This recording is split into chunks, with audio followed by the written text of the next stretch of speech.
The Case of Pablo's Nose by Donald J. Sabol.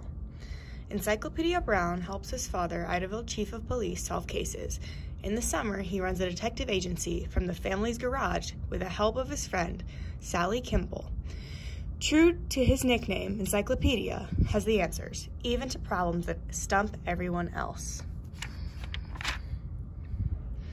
Pablo Pizarro, Idaville's greatest boy artist, burst into the Brown Detective Agency. "My nose," he wailed. "It's been stolen." Whoever stole it returned it in very good shape, Sally observed. "I don't mean my nose," Pablo said. "I mean Abraham Lincoln's." He explained last month the nose of the statue of Abraham Lincoln in South Park had been smashed to pieces by a baseball, so the mayor had announced a new Nose Now contest. The winning nose would be put on the statue. The winning sculptor would get a cash prize. "I thought I had a good chance of nosing out everyone else," Pablo said proudly, and told why. First, he made a mold of the statue's face. Then, using photographs of Abraham Lincoln, he built a nose in soft wax. Next, he had ground down a piece of the same stone from which the statue had been carved to make sure he had the right texture and color. Then, he had mixed that with a special glue. Finally, he had shaped the mixture into a copy of the wax model. "Golly, Pablo," Sally exclaimed, "you're a regular plastic surgeon." Pablo smiled with a weak smile. "The nose was my masterpiece," he said. "There isn't time to make another. The contest ends Thursday." "Are you sure it was stolen?" Encyclopedia asked. "Sure, I'm sure," Pablo said. "I've been leaving the nose on the front lawn to weather, so it would make an even better match with Lincoln's face." Half an hour ago, he went on, he had discovered that the nose was gone. At the same time, he noticed a girl biking away from the house like mad. She'd been holding something the size of the nose in her right hand. "Did you see who she was?" Sally asked. "I only saw her back," Pablo said sadly.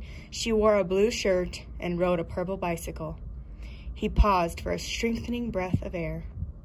"I should have kept my nose a secret," he muttered. "Like a blockhead, I bragged all over the neighborhood." He laid a quarter on the gas can beside Encyclopedia. "Find my nose," he pleaded. "There are 3 purple bicycles in the neighborhood," Sally said. "Desmona Lowry has one. So do Martha Katz and Joan Brand." The detectives and Pablo started at Martha Katz's house. From Mrs. Katz, they learned that Martha was spending the summer with her grandparents in Maine. The news was no better at Joan Brand's house. Joan had gone off to Camp Winnewantock in North Carolina a week ago. "That leaves Desmona Lowry," Sally said. "She has to be the thief," Pablo said. "She's been jealous of me since I beat her up in the tulip drawing contest. I beat her in the tulip drawing contest last year. Being jealous isn't being a thief," Encyclopedia said quietly. "Let's pay her a visit." Desmona came to the front door herself. "What do you want?" she demanded, giving Pablo an unfriendly look. Pablo accused her straight away. "About an hour ago, you stole my nose, didn't you?" "No, but I should have," Desmona retorted. "I'd have improved your looks." "He means Abraham Lincoln's nose," Sally said. "The thief wore a blue shirt and rode a purple bicycle." "Does this look like a blue shirt?" Desmona asked. The shirt she had on looked very red to Encyclopedia. "You could have changed your shirt," Sally said, "but you can't have repainted your purple bicycle in an hour." "I didn't need to," Desmona retorted. "I didn't steal anything." She led the detectives and Pablo to the garage.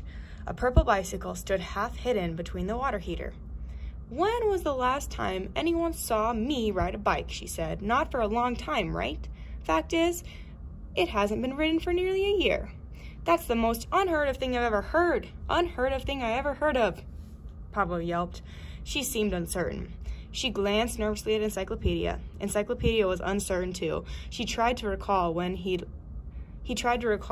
seen Desmona on her bike last. It was a bad moment. Then a happy thought struck him. "Why did you try to hide your bicycle?" he asked. "I wasn't hiding it," Desmona replied. I put it out of the way. I'm into roller skating now. It's more fun." "That's not the reason," Encyclopedia said.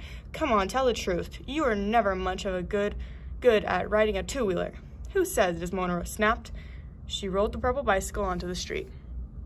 "Slam your eyes on this," she invited and forthwith did some trick riding. She rode in a circle, no-handed. She sat on the handlebars and pedaled backward.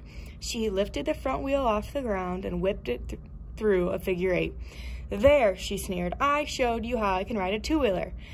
You showed me all right, Encyclopedia agreed. You showed me you're guilty. How did Encyclopedia know?